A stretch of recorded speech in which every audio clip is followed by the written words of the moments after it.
go ahead and try to throw. And what kind of, are you going to try to throw a hyzer or an anhyzer? I'm going to use, I'm actually not going to start off, I'm probably going to try your technique and sort of work on it, but at the moment I'm just going to use my drive. Okay.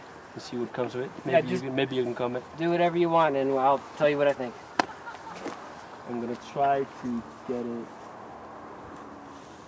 I'll try to get it to the right side of the top. Okay.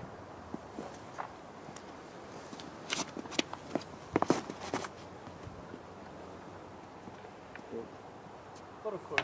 Okay. Your feet were good. You had good slow feet. You weren't very fast on your feet, and that's good.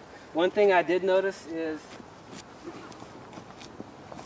when you were bringing the disc back, you kind of changed the angle of it in your hand while you're throwing it. What I like to try to do, I was taught, and I believe it's good, to keep the disc. If you want to throw it at this angle, keep it at that angle the whole way through.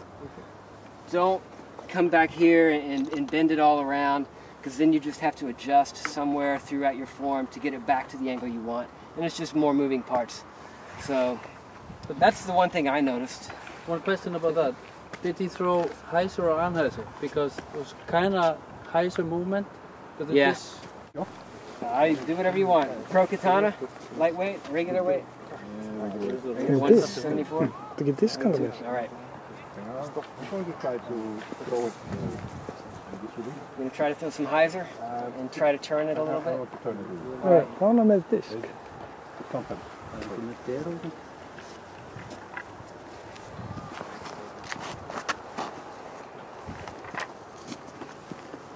Oh, almost. That was pretty good. I think you can maybe follow through a little bit better. You had the disc at the right angle and everything, and it had a good flight. But once you got to here, it was kind of over. It'd be better if you went ahead and got through a little bit more. I think you'd be able to throw farther that way. So, other than that, it almost went right in the basket. There's a little more follow through. But you didn't aim for the basket. Not really? Over there. That's unnecessary. How about you lend us a nice wide? Bit of a disc, V8, very overstable. So in this tailwind, you're going to have to throw anhyzer, or it's going to go way left.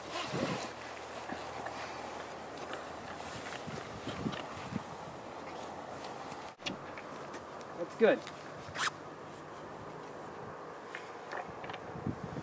That's good. Again, I think it would be good if you got a little bit more follow through on that disc. It's one of the hardest things to really learn is to get that full, complete follow through. If you think of the release point as you're only halfway finished, that's a good way to remember that there's a lot of important things that have to be done after you let go to make the shot good. So if this is 0, 50, 100. So if you think of the release point as only halfway finished, I was taught that in table tennis. The beginning of the stroke is 0, the contact with the ball is 50, halfway done, and the follow through is the completion. So, and I think it translates well into disc golf too. So it's one way to think about really following through, especially on your anhyzer shots. Because if you don't follow through all the way, they're going to go way more left than you want them to. So really bend your back, keep your feet slow. Get some good follow through.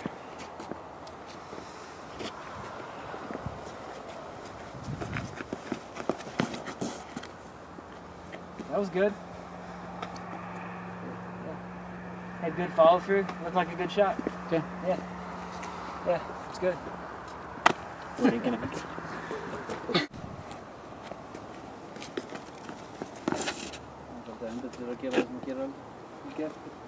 You didn't get finished with that one. You didn't follow through at all. You kind of kept it in here like that. You really want to get it out there, extend a little bit more. You're a little bit too compact with that one.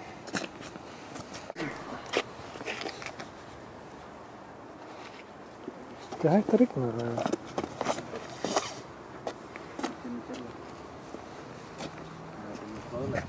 You had good commitment on the angle there. Yeah. Your feet were a little quick.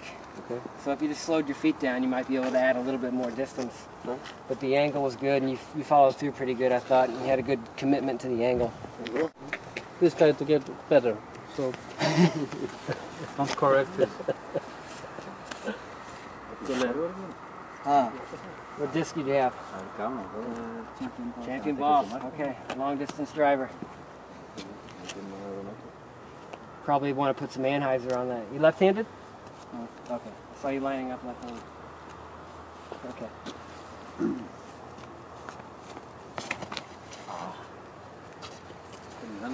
You did the same thing he did. You kind of stayed a little bit too compact and didn't get your arm out there enough.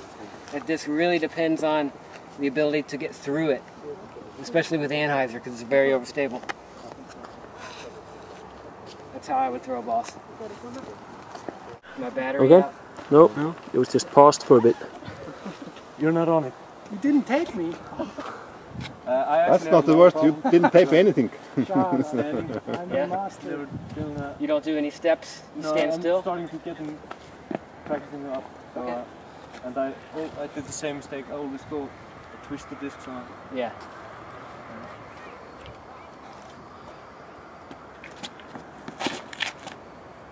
That was a good follow through. See how he got all the way around it and followed through. That was good. That was a good shot. Just practice. Just practice.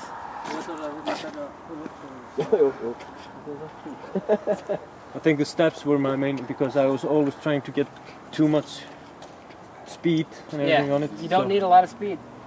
All right, let's see what you got. No pressure. No pressure. That's not bad. That's a good shot. She had a really good reach back. You see the way she reached all the way back? But I don't take any steps. Well, if you don't do any steps, that makes your reach back more important. And you did a good job at getting it all the way back here. And if you're going to stand still and reach back like that, make sure you come through level and you're not raising up or changing your level. You want to keep. Sometimes I go to the ground, sometimes I go to the ground. Yeah, I think if you keep your head at the same level, if you're not going to take any steps, and a good follow-through is going to be important for you too if you're not going to take steps. Really make sure you, sometimes you can spin all the way around if you want to.